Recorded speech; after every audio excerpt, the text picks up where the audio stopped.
बिहार की राजनीति में इस वक्त जबरदस्त हलचल मची हुई है। मामला जुड़ा है विधान परिषद यानी एमएलसी चुनाव से, जिसने तेजस्वी यादव की रातों की नींद उड़ा दिया है। चुनाव सिर पर है, लेकिन विपक्ष के पास आंकड़े इतने कम है कि वे चाह कर भी सिर्फ एक ही सीट पर जीत पा सकते हैं। और अब इसी एक सीट पर असदुद्दीन ओवैसी की पार्टी एआईएमआईएम ने अपना दावा ठोक दिया है।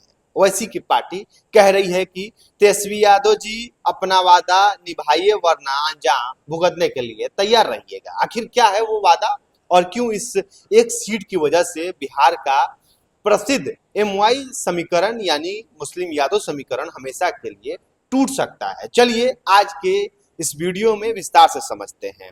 कहानी की शुरुआत होता है पिछले राज्यसभा चुनाव से। आपको याद होगा उस वक्त तेजस्वी यादव को अपनी सीट बचाने के लिए अतिरिक्त वोटों की सख्त जरूरत थी। तब तेजस्वी यादव खुद ओवैसी की पार्टी के पास पहुंचे, अख्तरुल इमान के साथ ईद का चांद देखा और उनसे समर्थन मांगा। ओवैसी की पार्टी ने पूरी ईमानदारी के साथ तेजस्वी का साथ भी दिया था।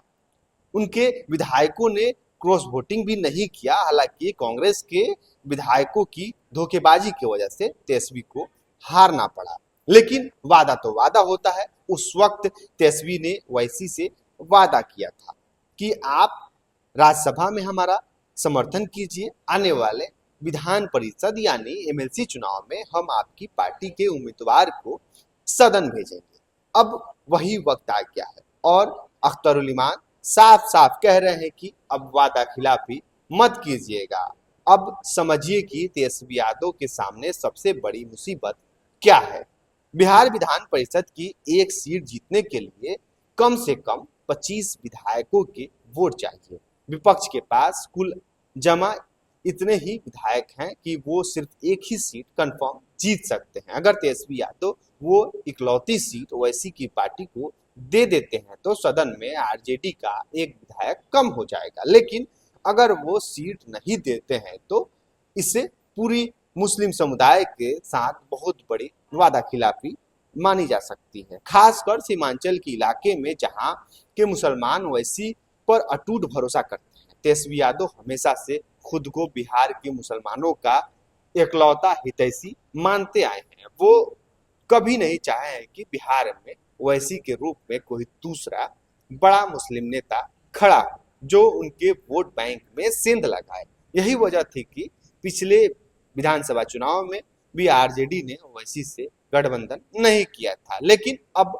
पानी सिर से ऊपर जा चुकी है। राजनीति के जानकारों का मानना है कि अगर तेजस्वी को तुरंत का फायदा चाहिए तो वो अपना कैंडिडेट उतार सकते हैं, लेकिन अगर उन्हें लंबे समय का फायदा चाहिए तो और एमवाई समीकरण को बचाए रखना है तो उन्हें ओवैसी की बात माननी ही पड़ेगी। अगर इस बार धोखा हुआ तो मुस्लिम और यादव का यह पुराना राजनीतिक गठबंधन हमेशा के लिए टूट सकता है।